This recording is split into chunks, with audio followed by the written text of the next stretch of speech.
Start hakem emrinde. Start verildi ve koşu başladı. 6 numaralı Bozona starttan çıkmadı. 5 numaralı Aşvarya tereddütlü çıktı. 10 boy geride kaldı. 9 numaralı Royal Flash ve 3 numaralı Asilana da çıkışta 5 boy kadar kaybetti. 7 numaralı Olivium liderliği aldı. 1200 metre start yerine 2 boy farklı önde geçti. 4 numaralı Golden Compass ikincilikte. Bunun 1,5 boy kadar gerisinde. Orta kulvarda 12 numaralı İdilim yanında. 11 numaralı Kırım boy dışlarında 3 numaralı Asilana. 1,5 boy kadar geride bariyer dibine yakın 10 numaralı Geroha yanında 8 numaralı Killer sırasıyla hatta son 1000 metreye yaklaşmak üzere.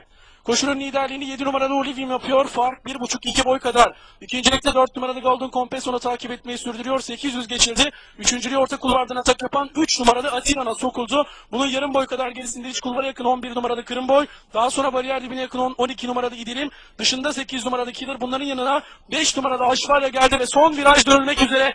4 numara Olivium düzlüğe çıkılırken de koşunun liderliği yapmayı sürdürüyor. İç kulvardan 11 numaralı Kırım boyun, orta kulvardan 4 numaralı Golden Compass'in çabalarıyla düzlüğe çıkıldı. Son 400 metreye girildi. 7 numaralı Olivium 2 boy kadar lider. Orta kulvardan 11 numaralı Kırım boyun dışından 4 numaralı Golden Compass'in çabaları var. İçeriden 10 numaralı Geloha ile birlikte son 100 metreye girildi. 7 numaralı Olivium 2 boy kadar önde, dışarıdan 4 numaralı Golden Compass geliyor. Son 50. 7 numaralı Olivium 2,5 boy fark önde. 4 numaralı Golden Compass önünde. 7 numaralı Olivium çıktığı gibi kazanıyor. 4 numaralı Golden Compass ikinci oldu. 1 numaralı Lila Hatun ve 5 numaralı Aşvarya da üçüncülük için fotoyu birlikte geçiyor. Dördüncü koşu 7 numaralı Olivium Özcan Yıldırım'la kazandı. 2 numaralı Warrior Hawk ve 13 numaralı Galatalı bu koşuda start almadı.